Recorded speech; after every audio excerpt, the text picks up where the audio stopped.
Les sirènes d'alarme résonnaient encore dans mes tympans lorsque je découvris le laboratoire abandonné, ses cloisons métalliques déformées par une explosion récente. Mes nageoires pectorales glissaient avec précaution sur le sol jonché de débris cristallins qui scintillaient sous l'éclairage d'urgence.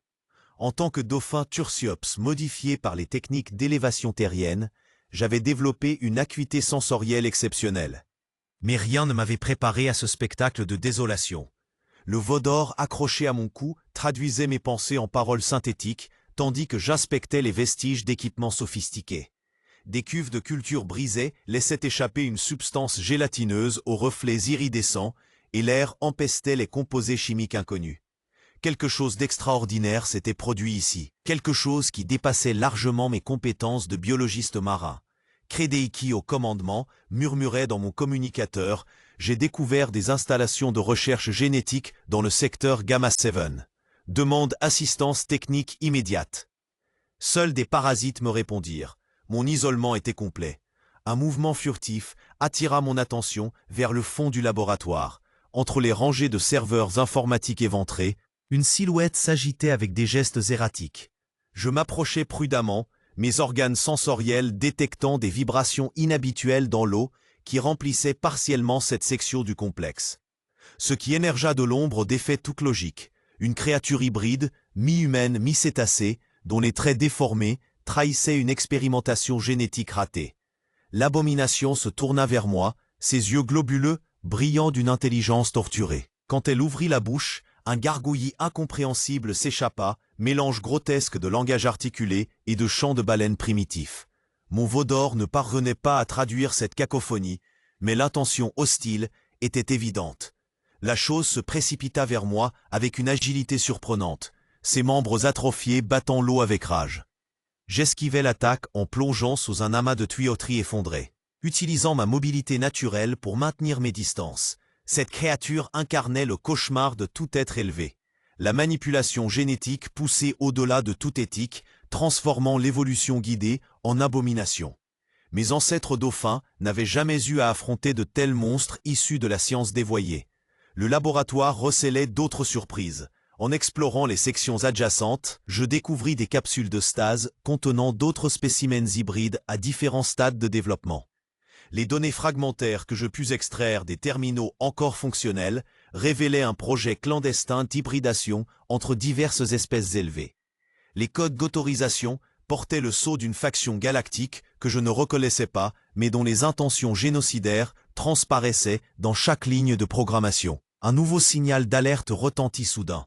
Les systèmes de sécurité du complexe se réactivaient, déclenchant des procédures de confinement d'urgence.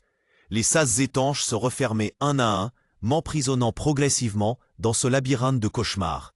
Pire encore, les autres capsules de stase commençaient à s'ouvrir automatiquement, libérant leurs occupants difformes dans les coursives inondées. Ma situation devenait critique. Les créatures convergeaient vers ma position avec une coordination troublante, comme si elles obéissaient à un instinct collectif perverti. Leurs mouvements erratiques masquaient une stratégie primitive mais efficace, maculée dans une zone sans issue pour m'éliminer. Mon veau d'or captait leurs émotions brutes, un mélange de souffrance et de rage dirigée contre tout ce qui représentait l'ordre naturel. C'est alors que je remarquai les inscriptions gravées sur les parois principales du laboratoire. Ces symboles n'appartenaient à aucun langage connu des espèces contemporaines, mais leur agencement évoquait les anciens protocoles d'élévation des progéniteurs. Si mes déductions étaient exactes, ce complexe abritait des recherches sur l'héritage génétique primordial, celui qui avait permis aux premières espèces de guider l'évolution de leurs successeurs à travers la galaxie. Les implications me glaçaient. Quelqu'un tentait de reconstituer les codes génétiques originaux pour créer une nouvelle lignée d'élévation, en dehors de tout contrôle institué. Ces hybrides n'étaient que les ratés d'expériences plus vastes, des prototypes défaillants d'un projet titanesque visant à bouleverser l'équilibre galactique établi depuis des millénaires. Une explosion secoua l'ensemble de la structure. Les systèmes de purge atmosphérique s'activaient, évitant l'eau des sections inondées pour exposer les créatures aquatiques à un environnement mortel. Je me retrouvais projeté contre une cloison, mes organes respiratoires brûlant dans l'air toxique qui se répandait. mes poursuivants hybrides souffraient également, leur corps inadapté, agonisant dans cette atmosphère empoisonnée. Dans cette lutte désespérée pour survivre, je repérais enfin ce que je cherchais depuis mon arrivée. Le cœur du système informatique principal, protégé par une enceinte blindée au centre du laboratoire. Si je parvenais à l'atteindre, je pourrais peut-être comprendre la véritable nature de ces expériences et transmettre un avertissement aux autorités galactiques avant qu'il ne soit trop tard. Rassemblant mes dernières forces, je me propulsais, à travers les débris flottants, vers le terminal central. Mes nageoires effleuraient les interfaces de contrôle avec une précision née de générations d'adaptation technologique. L'écran principal s'illumina, déversant un flux de données qui confirmait mes pires craintes. Le projet s'appelait Genèse Ultime et visait à créer une nouvelle espèce dominante en fusionnant les meilleurs traits génétiques de tous les êtres élevés connus. Les créatures hybrides, affaiblies mais toujours hostiles, tentaient une dernière charge coordonnée. Leurs corps déformés traînaient sur le sol métallique dans un concert de râles et de gémissements qui me glaçaient le sang. Il me fallait agir vite avant qu'elles ne m'atteignent et ne détruisent toute chance de révéler cette conspiration au grand jour. Mes nageoires pectorales effleurèrent fébrilement les commandes d'urgence. Le protocole de transmission galactique nécessitait une authentification biométrique complexe. Analysant simultanément mes patterns neuronaux de dauphins élevés et les codes d'accès de ma mission officielle. Pendant de précieuses secondes, les processeurs décryptaient mon identité, tandis que les abominations se rapprochaient inexorablement. Un déclic électronique confirma ma validation. Le système de communication longue portée s'activait, propulsant mon rapport vers les relais subspatiaux les plus proches.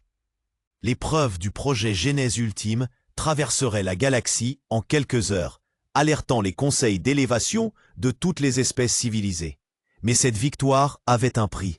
L'activation du transmetteur déclencha automatiquement la séquence d'autodestruction du complexe.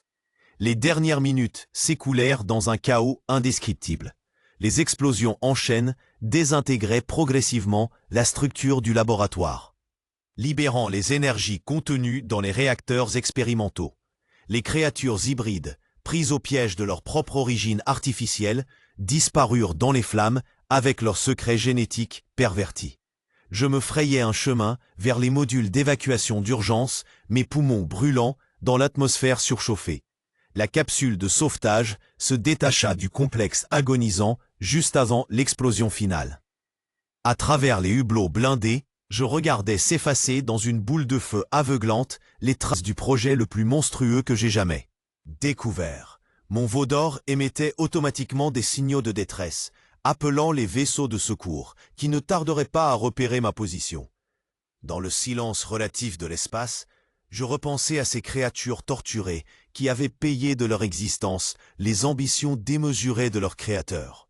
Leur sort illustrait tragiquement les dérives possibles de l'élévation quand elle échappe aux garde-fous éthiques imposés par les progéniteurs. Chaque espèce élevée portait en elle la responsabilité de guider ses successeurs avec sagesse, non de les transformer en armes biologiques. Mon rapport déclencherait sans doute une enquête galactique majeure pour identifier les responsables de Genèse Ultime. Ces recherches illégales impliquaient nécessairement des complicités au plus haut niveau, peut-être même parmi les espèces patronnes anciennes qui supervisaient l'évolution des lignées récentes. La corruption de l'élévation représentait une menace existentielle pour l'ordre cosmique millénaire. Les signaux de mes sauveteurs apparurent enfin sur mes détecteurs. D'ici quelques heures, je serais en sécurité à bord d'un vaisseau terrien, racontant aux autorités compétentes cette découverte qui bouleverserait peut-être l'équilibre politique de la galaxie. Mais une partie de moi demeurerait à jamais marquée par la vision de ces êtres hybrides. Témoignage vivant de ce que l'évolution forcée pouvait engendrer de plus abject. En attendant mon évacuation, je contemplais les étoiles à travers la coque transparente de ma capsule.